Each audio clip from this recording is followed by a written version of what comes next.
Sin duda, la palabra de 2 letras más grande y poderosa que tenemos en nuestro idioma es también una de las fuerzas más grandes que existen en el universo. Esas 2 letras poderosas son la palabra fe. Esta serie es sobre justificación por la fe. Sería perdido todo el tiempo y esfuerzo dedicado a examinar este tema, que es el más importante de todos, como vamos a verlo, si no captamos el papel de la fe. Si no entendemos que por lejos hay un asunto más importante de todos: llegar a poseer la fe. Si eso no se logra, nuestro estudio sería por demás perdido. Cuando predico de fe, hablo con aprehensión y me he sentido siempre pequeño, y no solo sentido, sino que soy pequeño para hablar de un tema tan grande. Un caballero de apellido Gordon expresó lo siguiente: el amor es la cosa más grande del mundo, pero la fe es lo primero. Y eso es cierto. Primero tenemos fe y luego llega el amor. Es por esta razón que hemos decidido empezar con este tema como nuestro punto de partida en nuestro estudio. Gordon estaba en lo correcto, porque tan pronto como la fe alborea en el alma, origina en el individuo contemplar a Jesús, el cual es el umbral de la vida cristiana. Y cuando la persona se rinde a Cristo, el Espíritu Santo toma posesión de la vida y comienza una transformación. Entonces aparece ese fruto delicioso del Espíritu que es el amor, pero que tiene muy variados y exquisitos sabores: gozo, paz, benignidad, bondad, fe, mansedumbre, temperancia. Realmente, por tal razón, es necesario e indispensable que al iniciar nuestra serie, y especialmente este tema, podamos pedir la ayuda divina para que el mismo Espíritu que inspiró las Escrituras nos guíe a ellas. Digo en este momento, como decían los pescadores normandos: Señor, el océano es tan grande y mi barco es muy pequeño. Ayúdanos, Señor. Así que vamos a pedir la ayuda divina en una oración ferviente. Querido Padre Celestial, agradecemos por la luz de tu palabra, cuya exposición alumbra y hace entender a los sencillos. Venimos a ti en esta hora al abrir tu santo libro, para que, paralelo a nosotros abrir las sagradas páginas, tú abras nuestra mente, enternezcas nuestro corazón, capacites nuestra mano y fortalezcas nuestro pie para andar en tus caminos. Que cada oyente pueda sentir el gozo de estar en contacto con la palabra de vida, que trae bendición, que trae paz y que trae todas las bendiciones que el cielo ha prometido en su estela. Acompáñanos en esta hora para que al examinar algo de lo que tu palabra dice de la fe, pueda la fe acrecentarse en nuestra vida o comenzar, si ese fuera el caso. Acompáñanos, oh Padre, con tu gracia.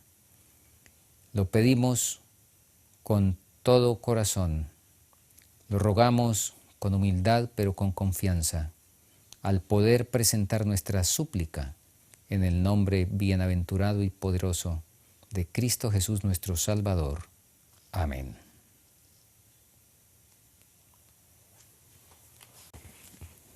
Cuando predico de la fe, hablo con alguna aprensión, porque me siento pequeño, y no solo porque me sienta pequeño, sino porque realmente lo soy ante un tema tan grande y de tanta trascendencia.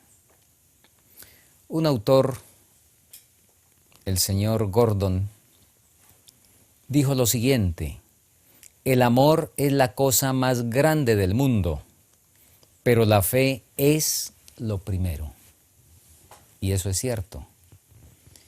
Primero tenemos fe y luego llega el amor. Es por esta razón que hemos decidido empezar con este estudio, porque nuestro amigo Gordon estuvo en lo correcto. Tan pronto como la fe alborea en el alma, origina en el individuo un deseo de contemplar a Jesús, lo cual es el umbral de la vida eterna.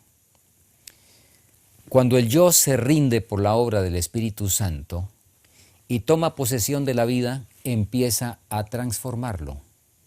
Entonces aparece el fruto del Espíritu, que nos dice Gálatas 5, porque claramente dice ahí que el fruto del Espíritu es amor, y es un fruto que tiene deliciosos sabores: gozo, paz, benignidad, bondad, fe, mansedumbre y temperancia.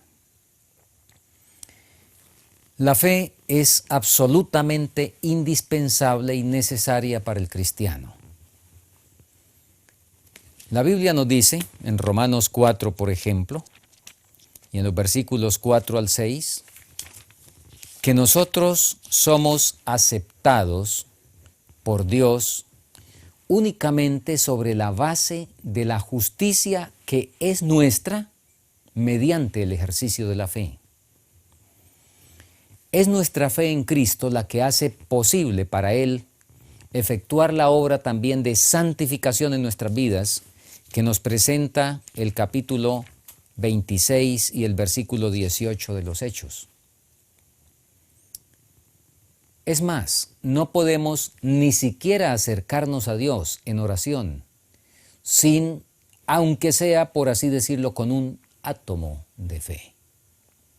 Es lo que dice el apóstol Pablo en el capítulo 11 de Hebreos y el versículo 6, donde leemos de una manera clara, contundente, que el apóstol nos dice de la siguiente manera: pero sin fe es imposible agradar a Dios, porque es necesario que el que se acerca a Dios crea que le hay y que es galardonador de los que le buscan. Muchos,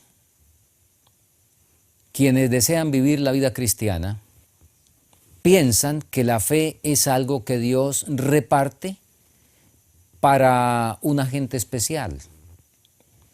Para algunos es una especie de ilusión, un misterioso concepto requerido para que lo entienda alguien que estudió teología, por ejemplo, o un místico, o un visionario, o tal vez para una persona muy sencilla. Otros ven la fe como una especie de atributo mágico que capacita al que lo posee para tener experiencias fuera de lo común. ¿Es eso así? No. Al abrir la palabra de Dios y hacer uso de una concordancia, por ejemplo, y buscar el término, este término que estamos diciendo es lo primero y es de lo más grande en el universo, de las cosas grandes, encontramos que hay por lo menos, y estoy hablando de la versión Reina Valera del 60, hay por lo menos 200 palabras que indican fe. Y si colocamos confianza o creer, tenemos otras 200 referencias por lo menos. Cuando vamos a los escritos inspirados de Elena de White, encontramos que usa la palabra miles de veces. Por supuesto, en esta hora no vamos a usar ni siquiera decenas de textos, pero vamos a recordar dos pasajes contundentes.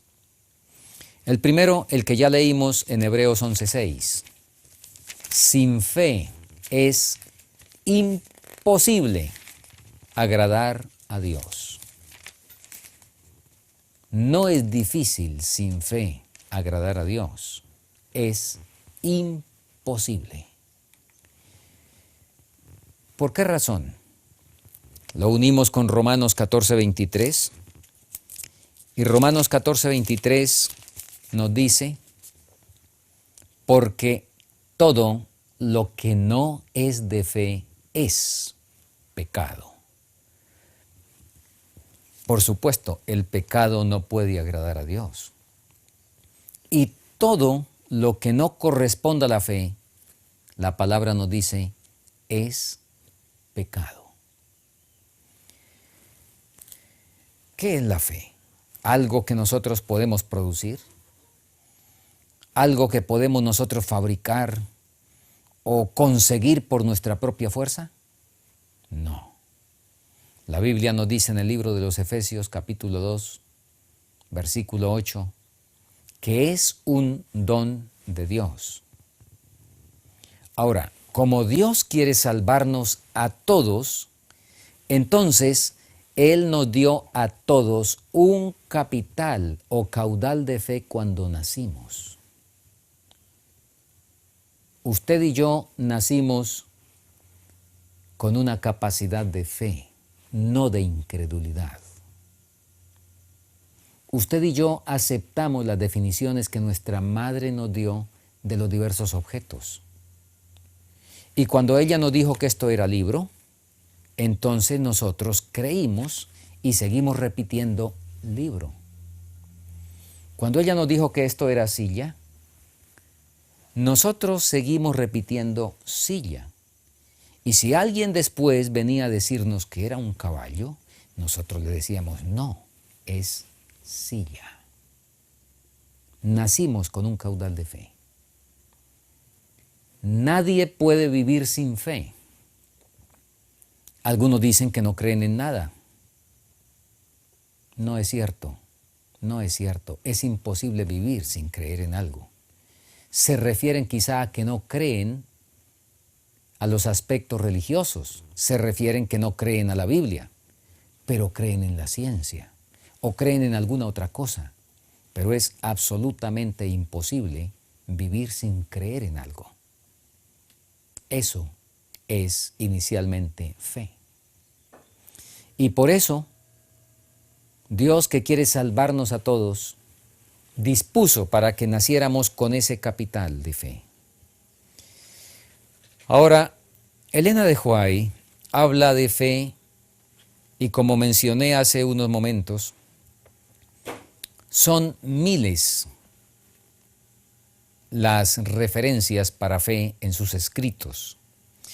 Y ella habla de una fe fecunda, la califica de diversas maneras. Dice fe fecunda, fe viva, fe inteligente, fe real, activa, salvadora, fe como la de un niño, incondicional, grande, poderosa, etc. Y del lado negativo también se expresa. Ella dice fe débil, pobre, escasa, limitada, insuficiente. Ahora viene la pregunta, ¿cómo es la fe y cuál es aquella que agrada a Dios?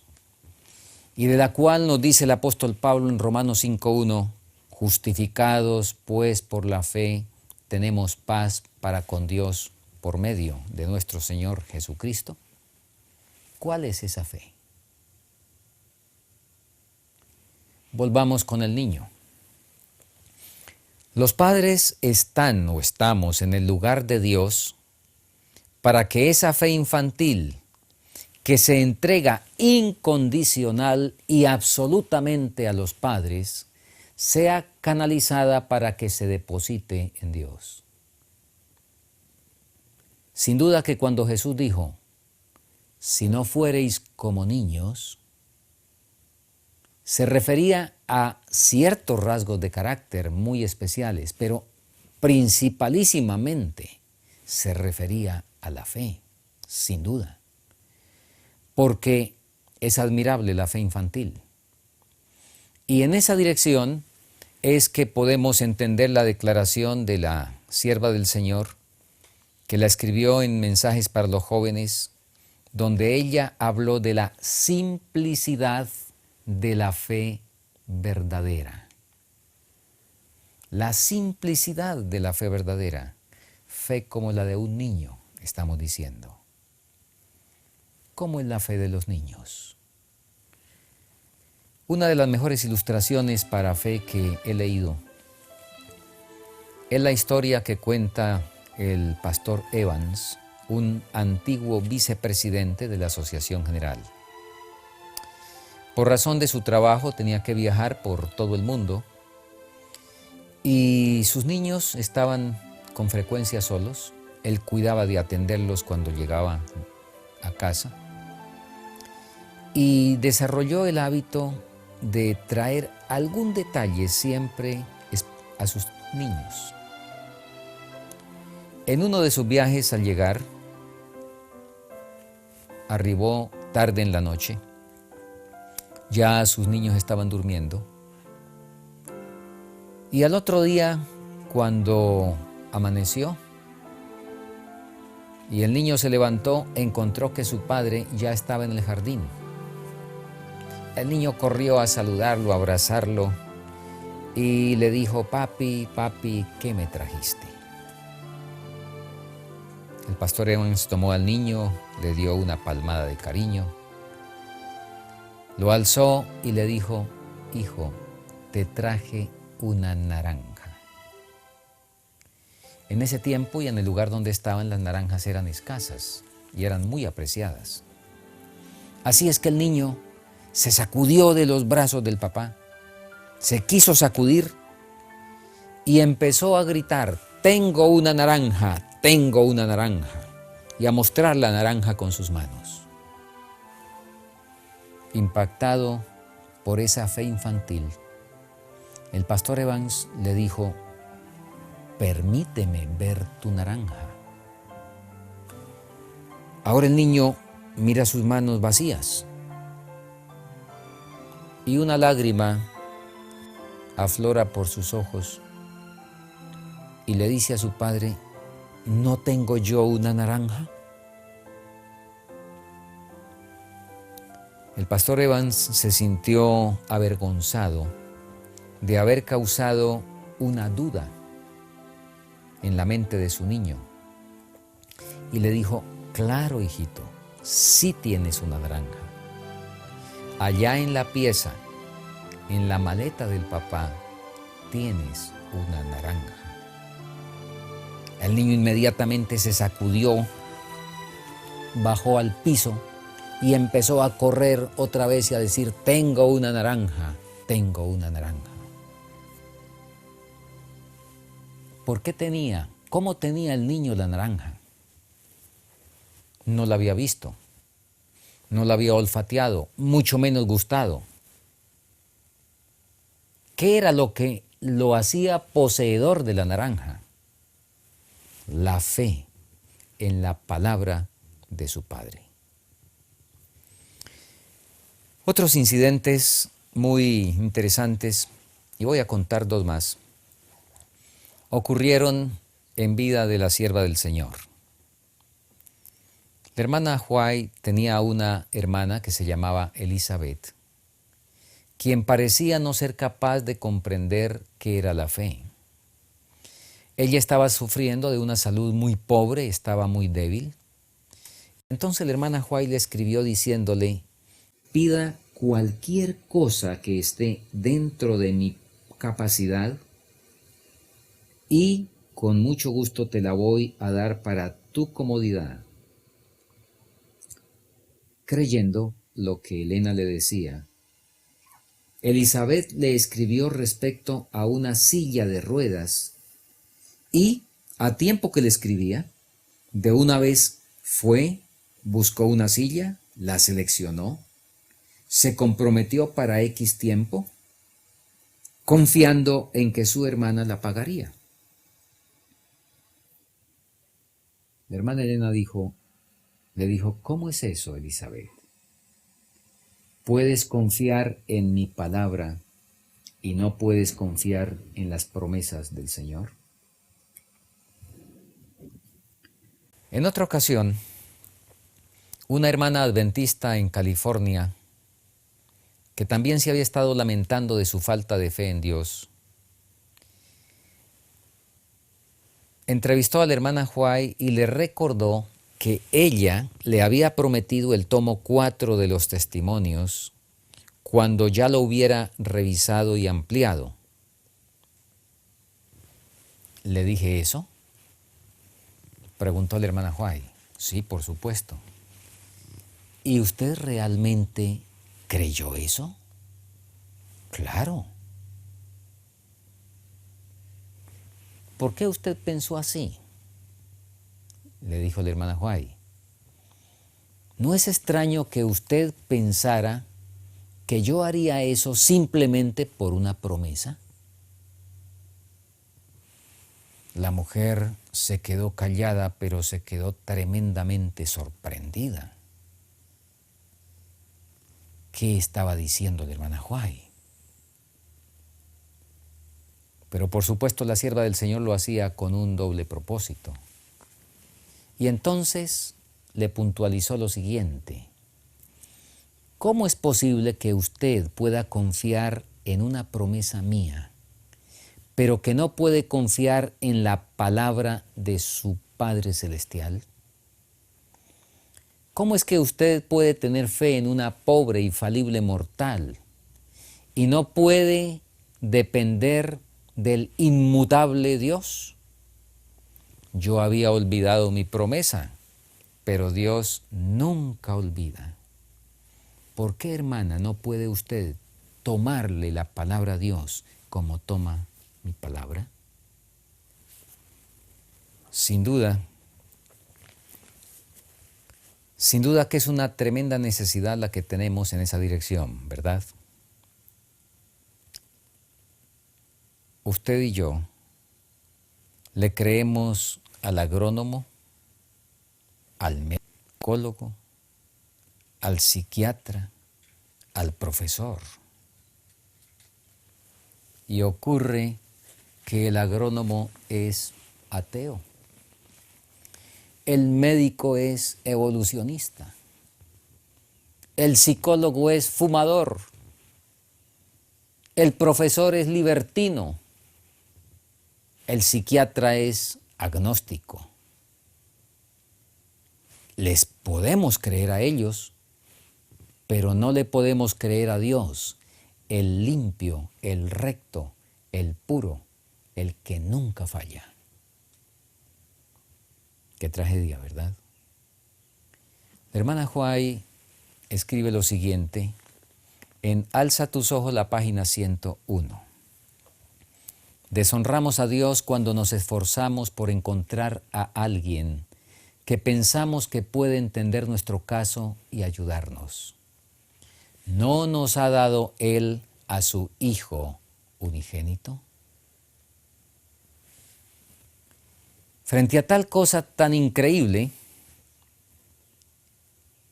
que podemos creerle a seres humanos que están tremendamente involucrados en el drama del pecado al igual que nosotros, y que le creemos a ellos, pero que no le creemos a Dios. Frente a una cosa tan fuera de cabales como esa, la palabra del Señor nos dice dos cosas.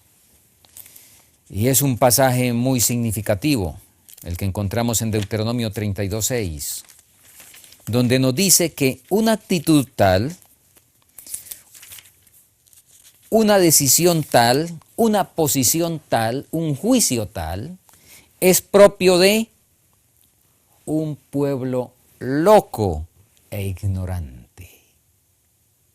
Y a tal grado de locura, la Biblia lo denomina misterio de iniquidad. Efectivamente, forma parte del misterio es un misterio. Una locura en tal grado es un misterio.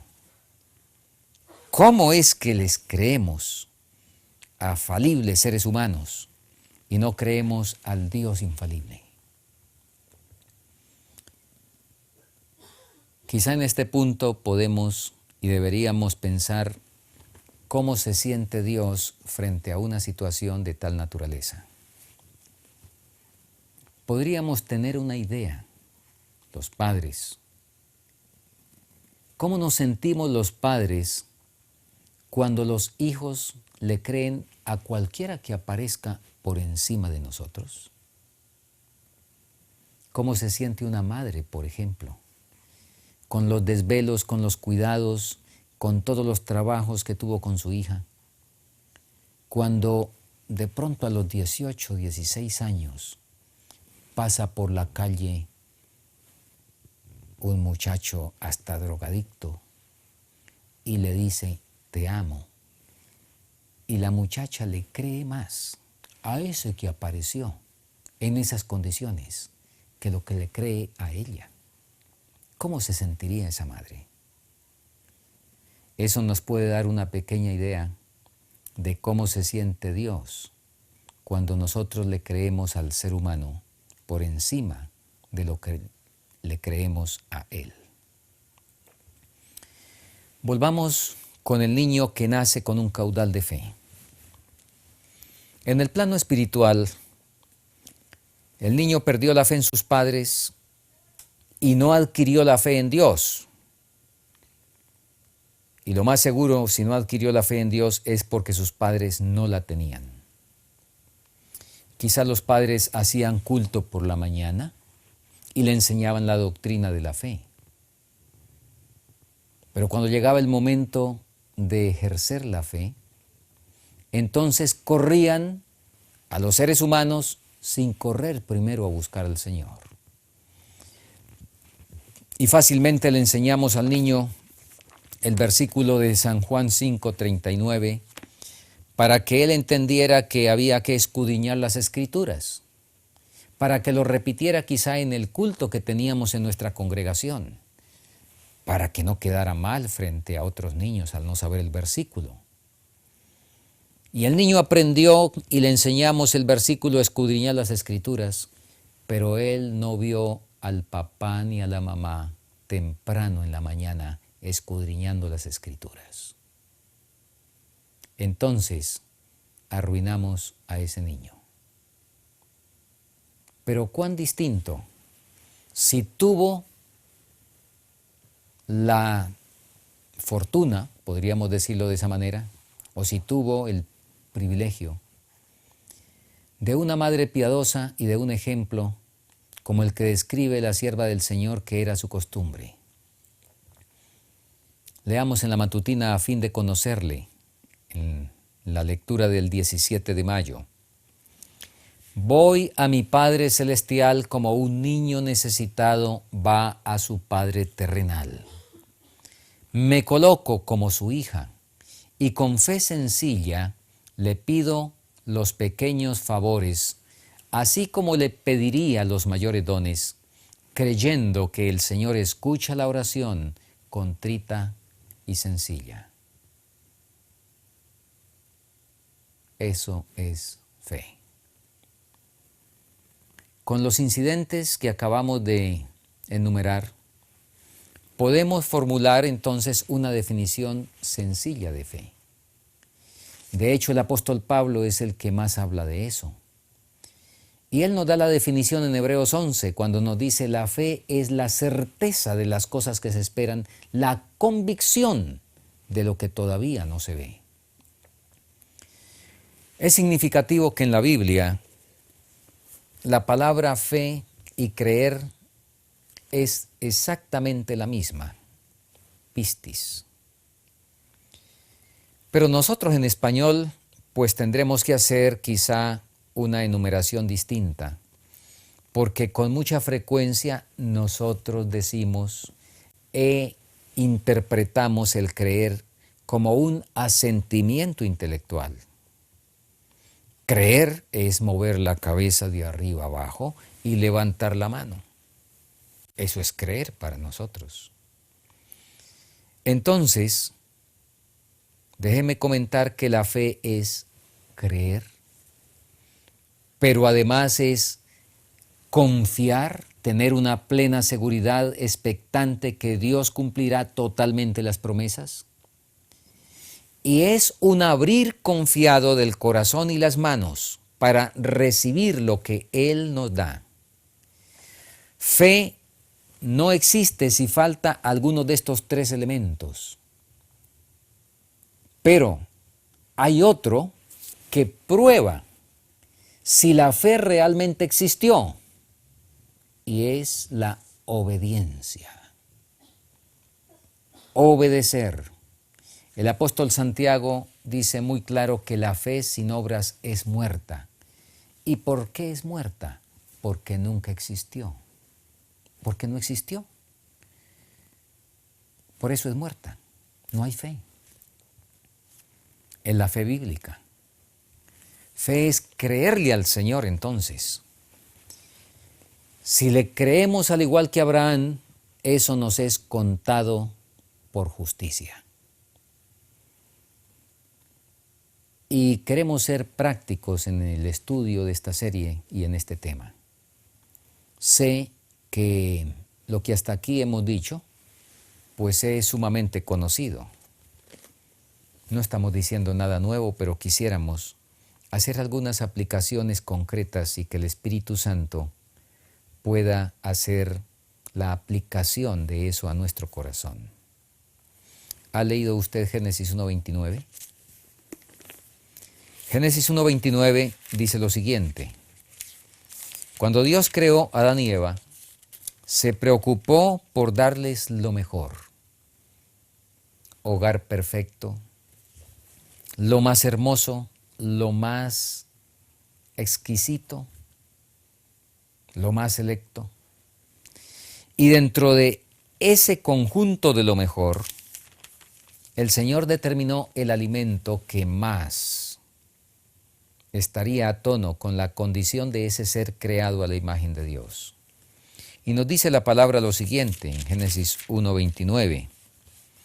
Y dijo Dios: he aquí os he dado toda planta que da semilla, que está sobre toda la tierra, y todo árbol en que hay fruto y que da semilla, os serán para comer. Complementémoslo con el capítulo 3 y el versículo 18, donde se adiciona algo a esta dieta original. Por razón de la aparición del fantasma del pecado, entonces Dios dice, ahora necesitan esto otro. Comerás plantas del campo.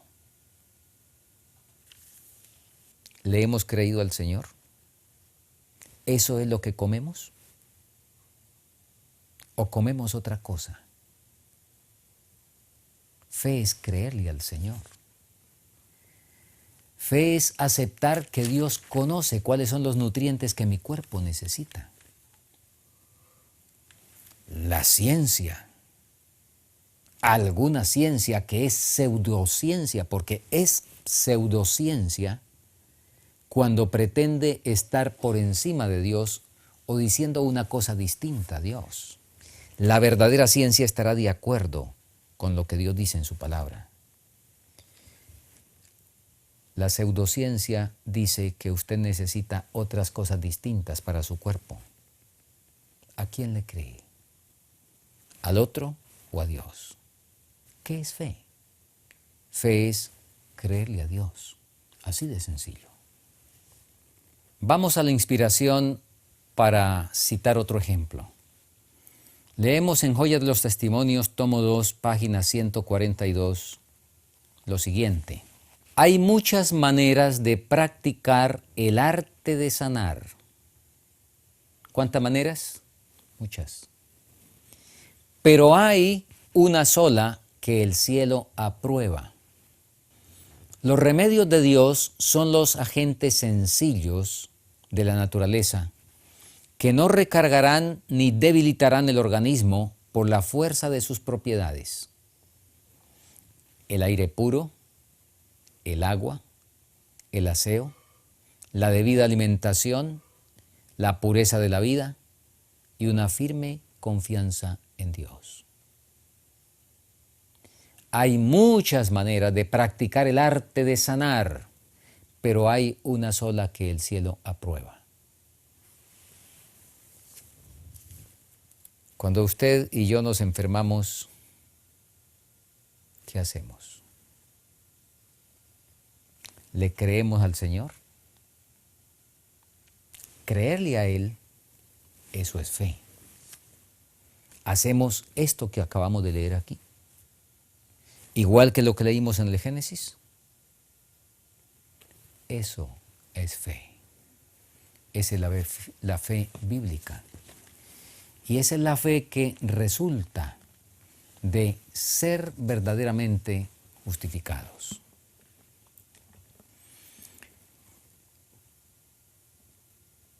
Había una situación en los días de Jesús que era muy recurrente. Y esa situación era exactamente la que acabamos de mencionar. Se tenía la palabra, se leía la palabra, pero no se le creía a la palabra. Y vamos a mirar el ejemplo de un, y podríamos llamarlo adventista del séptimo día, del tiempo de Jesús, cuya historia está registrada en Marcos, el capítulo 9. Y a partir de los versículos 14 y hasta el 24, está la historia de un padre de familia que tenía un hijo en una condición lamentable por estar poseído por un demonio. Y entonces Jesús descendió del monte de la transfiguración. Los discípulos que estaban ahí, nos dice el relato bíblico, no habían podido echar fuera a este demonio. Se lo trajeron a Jesús.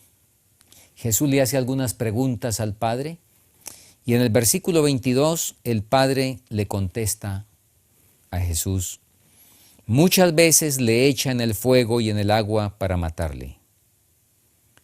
Y ahora le pide algo a Jesús, pero notemos los términos.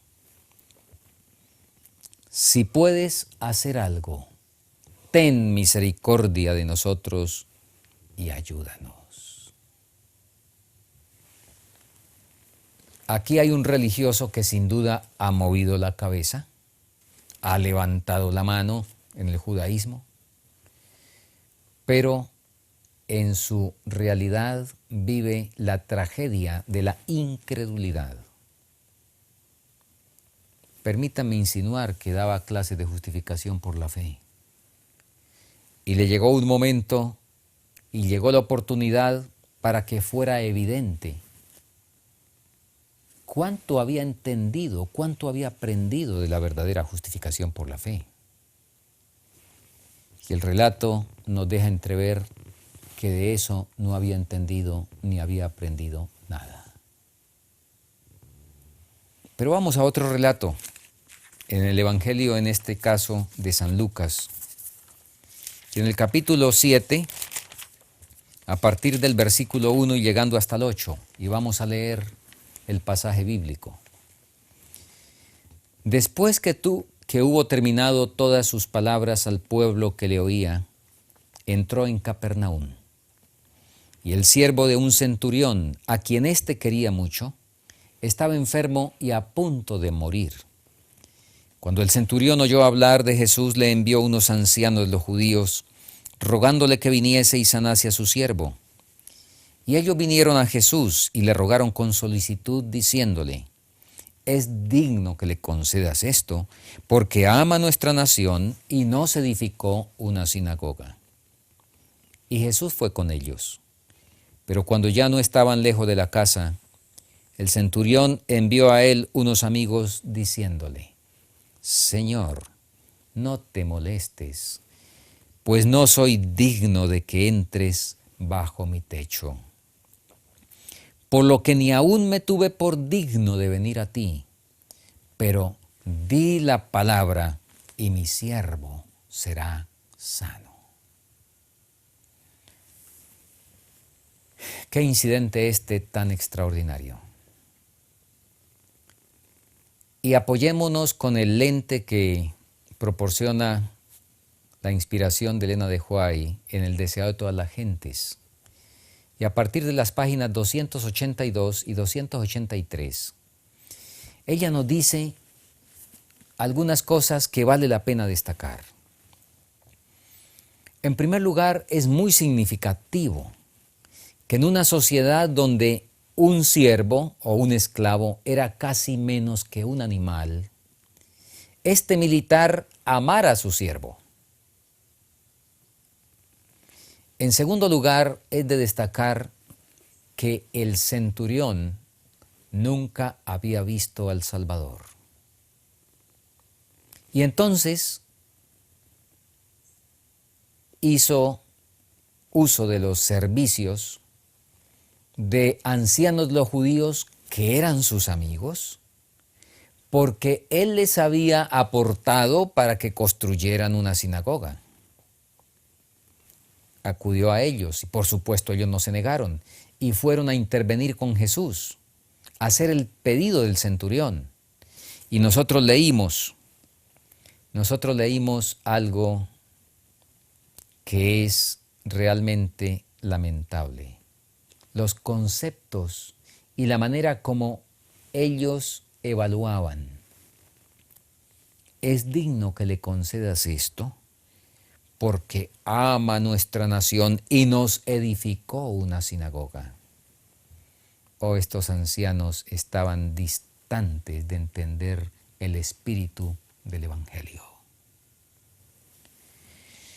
El relato nos sigue diciendo que Jesús inmediatamente se puso en camino. No se puso en camino por razón de la buena razón que le dieron los ancianos, según ellos. Sin duda que esa explicación causó dolor en el corazón del Señor.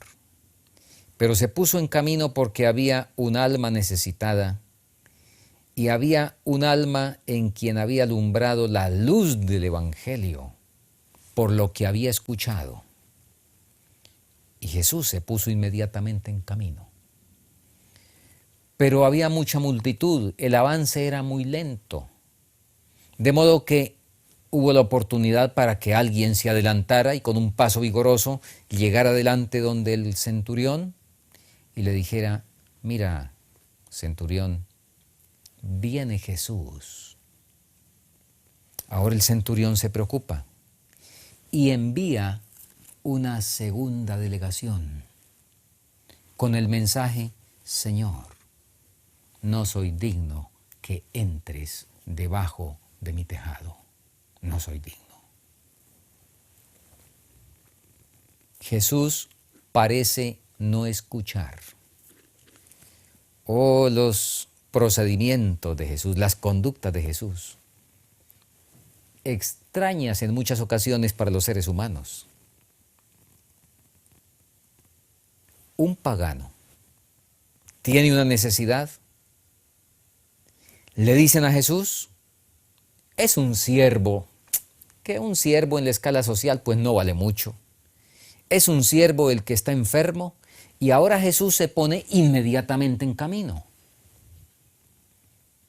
En otra oportunidad le llegó también una noticia a Jesús: Lázaro, tu amigo, el que amas, está muy enfermo, está grave. Y Jesús se queda campante haciendo lo que estaba haciendo, empieza a visitar otras personas, a hacer otro tipo de actividad, como si nada hubiera ocurrido. Qué extraños los procedimientos de Jesús. Un propósito sabio estaba detrás de cada acto, de cada palabra, de cada movimiento de Jesús. Ahora encontramos entonces que cuando le llega la segunda delegación a Jesús a decirle que No quiere el centurión que vaya porque no se siente digno. No soy digno, Señor, que entre bajo mi tejado. Jesús no presta atención y sigue su marcha hacia la casa del centurión. Y ahora le dicen al centurión otra vez que Jesús de todas maneras va para allá. Y ahora el centurión se viene él personalmente, ahora se atreve personalmente a venir. Y sin duda que al llegar a la presencia del Señor le dice: Señor, perdóneme porque te envié mensajes con terceros, pero no fue por arrogancia, sino porque ni siquiera me siento digno, ni me tuve por digno de venir a ti. Por eso recurrí a unos terceros. Pero Señor, no necesitas molestarte. No hace falta que llegues a la casa. Yo sé lo que es tener autoridad. A mis soldados yo les digo: venga y vaya, y ellos vienen y van. Obedecen a mi palabra. Mucho más, tú tienes tus emisarios celestiales que obedecen a tu palabra. Y tu palabra es poderosa. Por lo tanto, no necesita molestarse, maestro. Di la palabra e inmediatamente mi siervo sanará. El relato nos dice que Jesús se detuvo, miró a su alrededor y dio testimonio diciendo: de cierto os digo que ni aún en Israel he encontrado tanta fe. Eso es fe, creerle al Señor y saber que en su palabra está el poder para el evento que Él diga. Saber que en su palabra está el poder para cumplir lo que Él ha prometido.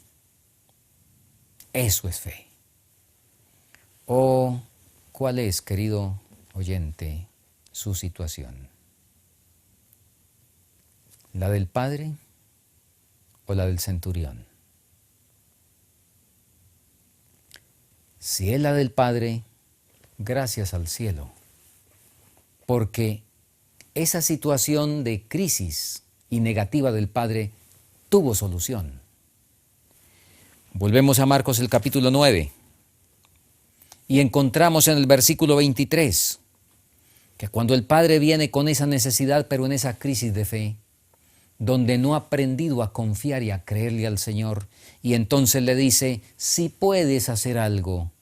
Ahora Jesús le responde, versículo 23, si puedes creer. Al que cree, todo le es posible. Esas palabras de Jesús despertaron al Padre. Tenía enfrente la ayuda divina, pero estaba a punto de perderla. Y estallando en lágrimas, tomó una decisión. Porque, déjeme recordar, la fe inicialmente es una decisión. Porque no la tenemos. El padre de familia tomó una decisión y le dijo: creo, ayuda mi incredulidad. Señor, tomo la decisión de creer.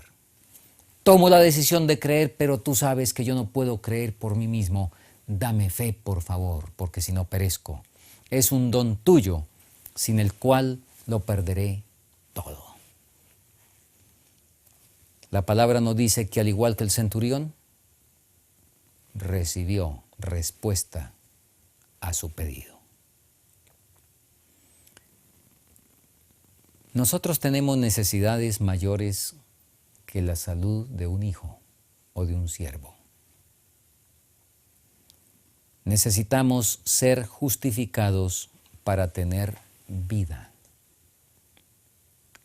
Satanás ofrece una justificación que, según él, perdona el pecado pero no limpia el pecado. Son no miles, ni cientos de miles, son millones los que dicen haber recibido a Cristo, pero siguen albergando orgullo, envidia, malicia, vanidad, celos, lujuria, glotonería, un temperamento acelerado y en fin, mucho más. La palabra nos dice, y lo vamos a encontrar bien claro en esta serie, que tal justificación recibida, cuando estas cosas continúan presentándose en la vida, tal justificación es falsa. No hubo verdadera justificación, porque la que el cielo ofrece no solo perdona el pecado, sino que limpia del pecado. El cielo no hace obras incompletas. El cielo termina lo que empieza. Eso es lo que dice el apóstol. El que comenzó en vosotros la buena obra, también la terminará. Y esa obra terminada es únicamente posible a través de la fe, ese don de Dios, ese evento poderoso que es creer, confiar y obedecer. En Primeros Escritos, en la página 72-73, la sierva del Señor escribió lo siguiente: la verdadera fe descansa sobre las promesas contenidas en la palabra de Dios, y únicamente aquellos que obedecen esa palabra pueden clamar sus gloriosas promesas. La fe verdadera descansa sobre las promesas contenidas en la palabra de Dios, y únicamente aquellos que obedecen esa palabra pueden clamar sus gloriosas promesas. Usted dirá, ¿pero cómo? Entonces primero hay que obedecer, todo lo que hay que obedecer y después esa obediencia produce la fe. No es eso exactamente lo que la sierva del Señor está diciendo, pero está diciendo que la fe, inclusive desde el comienzo, está sujeta a una condición. Y creo que es muy, pero muy clara. La historia de Saulo de Tarso, su ejemplo es sumamente enriquecedor. El don de Dios, la fe, ese don de Dios para salvación se empieza a recibir con una decisión, como lo vimos en el caso del padre del muchacho. Ese es el comienzo. Y no se necesita conocer todos los detalles que van a ocurrir de lo que va a recibir. De hecho, el Señor nunca nos presenta todo lo que hay a través del camino cuando vamos a comenzarlo. Debe aceptar confiando en el Señor, así como lo hizo Saulo de Tarso. Ustedes recuerdan la experiencia de él camino a Damasco, cuando fue de una manera traumática y contundente llamado. No había cómo llamarlo de otra manera a un hombre tan erudito. ¿Quién le podía enseñar? Él lo sabía todo. Él entendía todo, maestro de la ley, miembro del Sanedrín, una capacidad mental envidiable. ¿Quién le enseñaba? El Señor le apareció en el camino, lo derribó en tierra. Y Pablo, Saulo todavía, entendió realmente cómo era la experiencia de justificación por la fe. En tierra le preguntó al Señor: Señor, ¿qué quieres que haga? Él entendió que lo que iba a ocurrir de ahí en adelante, que el Señor podía hacer una obra en su vida a condición de obediencia. ¿Qué quieres que haga? Y el Señor empezó paso por paso. Él no tiene premuras. Él conoce nuestra capacidad y nos va llevando paso a paso. Y entonces le dice a Saulo: en primer lugar y por ahora, entre a la ciudad y allá vas a saber qué hay que seguir haciendo. Saulo entró y vino un viejecito a enseñarle algunas cosas. Y Saulo empezó ahora el camino de obediencia al cual se había comprometido cuando dijo: Señor, ¿qué quieres que haga? Y durante 2 años estuvo estudiando y estuvo en un retiro en el desierto de Arabia para después regresar y ser el apóstol Pablo que usted y yo conocemos. ¿Ha sido usted justificado? ¿He sido yo justificado? El apóstol Santiago dice que nuestras obras, nuestro carácter, nuestros frutos nos dicen y no mienten si hemos recibido la justificación verdadera o hemos recibido la justificación que predican las 7 mujeres modernas. Como nos dice Isaías 4:1, y ellas proponen algo. Comemos nuestro pan, vestimos nuestra ropa, pero déjanos llevar tu nombre, justifícanos, perdona nuestros pecados, justifícanos. Esa es la propuesta de las 7 mujeres. No es así como podemos ser justificados. Créale al Señor, así como le cree al médico, y se toma la cápsula sin saber la química de la cápsula. Y aún así como se acuesta en el quirófano para que el médico lo seccione, para que le saque, para que coloque, para que haga por allá no sé cuántas cosas. Decida obedecer. No le tema al Señor. ¿Qué me va a poner a comer? ¿Qué me va a poner a beber? ¿Qué me va a poner a vestir? Como ya acabo de mencionar, eso es lo que dicen las 7 mujeres. Quieren comer su propio pan, vestir su propia ropa, seguir con sus propios hábitos, con sus propias costumbres, pero con una declaración de fe, recibir la justificación. Eso no es así. Digamos como Saulo, no le temamos a la obediencia. Entonces, cuando le decimos al Señor, aquí estoy, ¿qué quieres que haga? Él nos toma la palabra, como se la tomó a Saulo. Nos toma la palabra en la cual hemos colocado nuestra actitud de obediencia y Él, entonces, nos permite que con toda confianza podamos reclamar sus promesas. Y al hacerlo de esa manera, esa fe que empieza ahí, irá creciendo con la obediencia y se convertirá en la victoria que vence al mundo, la carne y el demonio. Y esa será la fe que pronto gritará: este es nuestro Dios, le hemos esperado y Él nos salvará. Le invito, le animo, no yo, el Señor.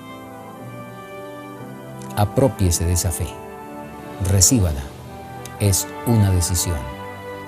Tómala y entonces podrás ser verdaderamente justificado por la fe. Que el Señor te bendiga.